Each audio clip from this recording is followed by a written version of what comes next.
Hi, my name is Eric Vinkhuizen.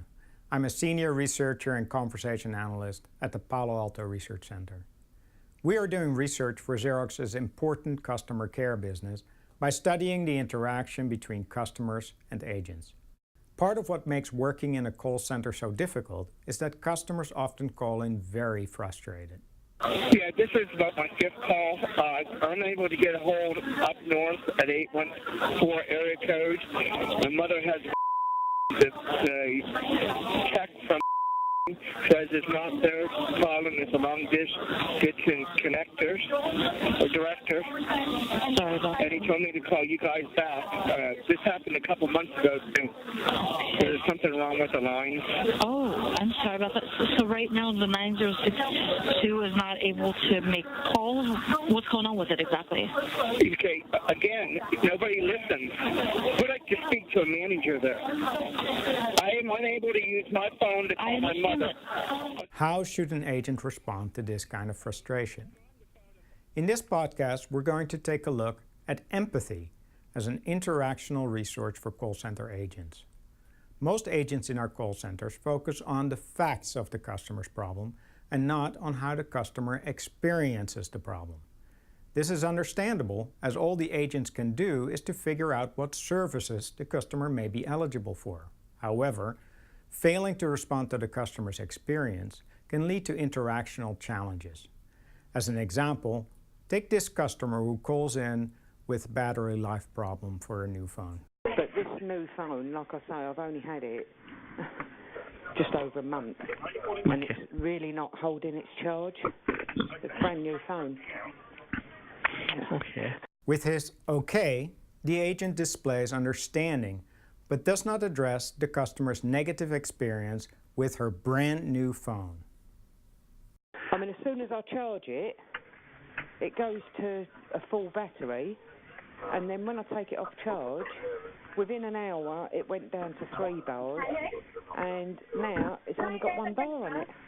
Right. The customer proceeds by providing further evidence that the battery is draining really fast. But again, the agent's response, right, is a pretty minimal acknowledgement of the customer story. So the customer adds more to strengthen her case. And that was within 5 hours. And it keeps on happening. I mean, it's only been bought on the 6th of September this year. It's just not holding its charge at all.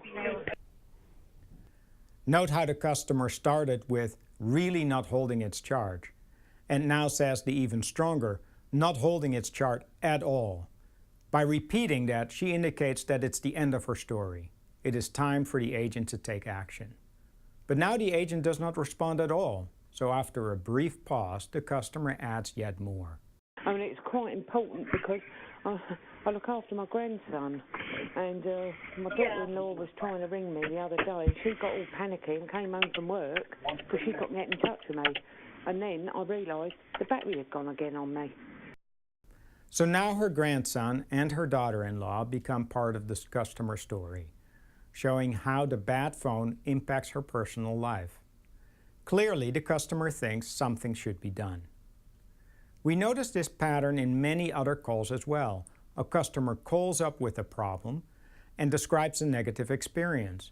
But instead of empathizing with the customer, the agent responds neutrally, just focusing on the facts. In turn, the customer responds to this lack of uptake by upgrading the problem and making it sound even worse.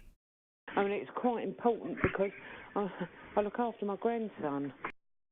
It is understandable that call center agents would rather focus on the actual facts of the customer's problem because ultimately, that is the only thing they can do something about. However, not responding to the customer with empathy makes the interaction more difficult. Our research indicates that responding with empathy usually stops the customer from elaborating on their problem and thus allows the conversation to progress more smoothly towards a joint resolution. Take this example. I just was on the phone with a woman named Jessica, and she told me she was going to call me back on my other line, but she never did. Oh, no. Pretty upsetting. Even though the agent was not yet done with her questions, the customer launches into a story about how the previous agent left him hanging. Obviously, this is a complaint. The agent responds empathetically. Oh no. The customer continues. So I got this new phone from Asurion, about the fifth one that I've gotten from the same crap flip phone, BlackBerry, which they discontinued because it's so weak. The BlackBerry style. Yeah, it's crap. Every feature's awesome except for the phone. No one can hear, and it echoes, and it malfunctions all the time. I am very sorry to hear that. Another complaint, this time about his fifth phone. Again, the agent responds with empathy to this tale of woe.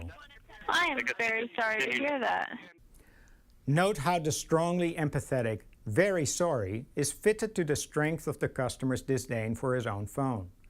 The customer responds with, "That's okay, not your fault." Now the customer feels the need to assure her of the obvious, namely that it's not her fault that the manufacturer makes such a worthless phone. However, there is no doubt that the customer has heard the agent's empathetic response to his troubles. And note how the customer promptly stops complaining about the phone and switches to what he is trying to accomplish.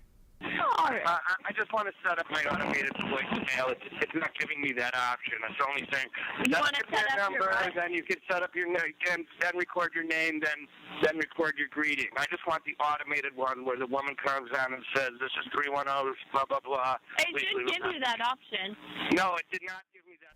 Saying things like, "I am sorry you are having that trouble," or "that must be frustrating," or "that's terrible," or other empathetic responses align with the customer without making any promises about whether and how the problem can be solved.